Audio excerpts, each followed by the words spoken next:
of what we hope for. How can you be sure of what you just hope for? I mean, there's a contradiction between the two words. I mean, hoping. When you hope for something, basically it means you're not sure it's going to happen. That's why it's a hope. You see what I mean?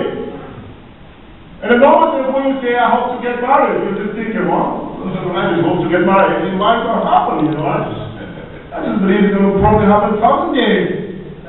How am I going to work? I want to have a job, or I hope to pass my degree. It's just a hope. But for God, it's different.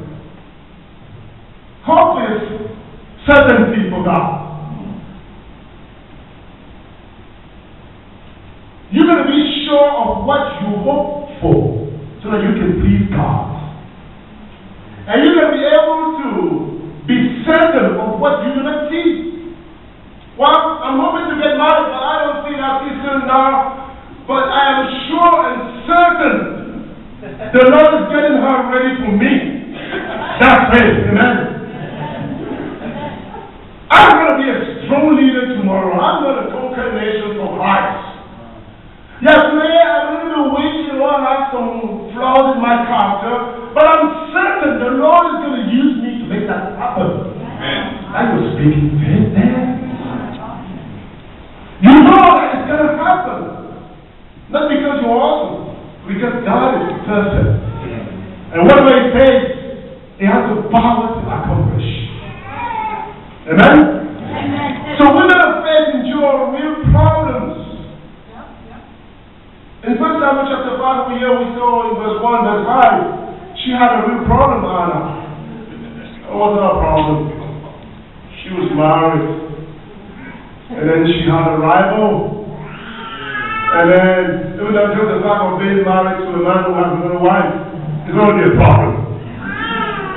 And a rival is having another twist. And every time that man sees that lady, she's pregnant.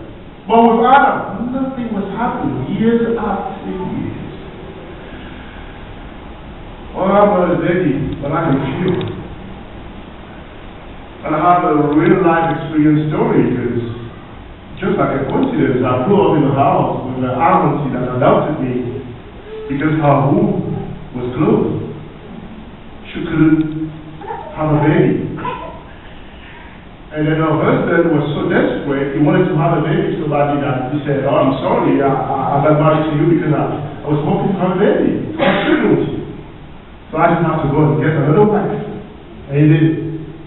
And he married another lady, and that lady gave him 2 kids. When she was about 16 or 17 years old, she had meningitis.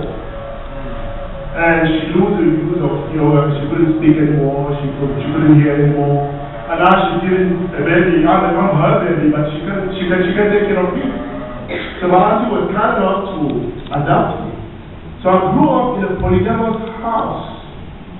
I can see exactly what the Bible is talking about Hannah's pain. And my auntie was named Hannah as well.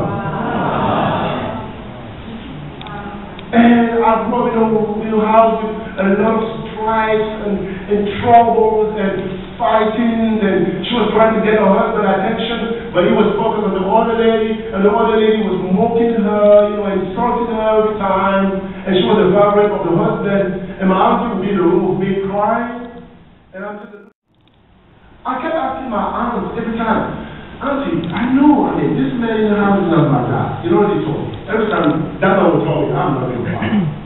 You are a child without a father. You have a father. I don't know who's your father. Every time my auntie said, he's going to pull me aside and say, I'm not your dad. Don't tell people I'm your dad, because I'm not. I don't know who is your dad. He was trying to break me. So I'll go to bed, I'm going to have nightmares every night. I'm like, what is my dad?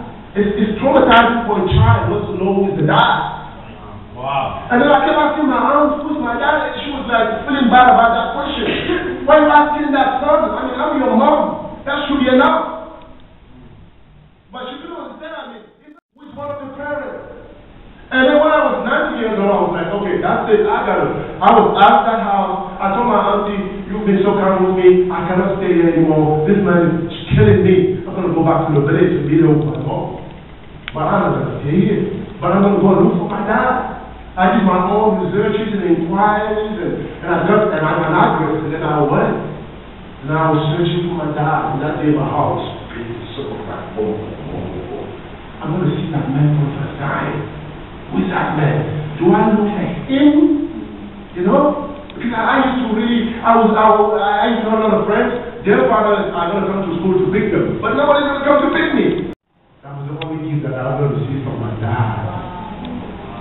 And that was the best gift he could ever give me.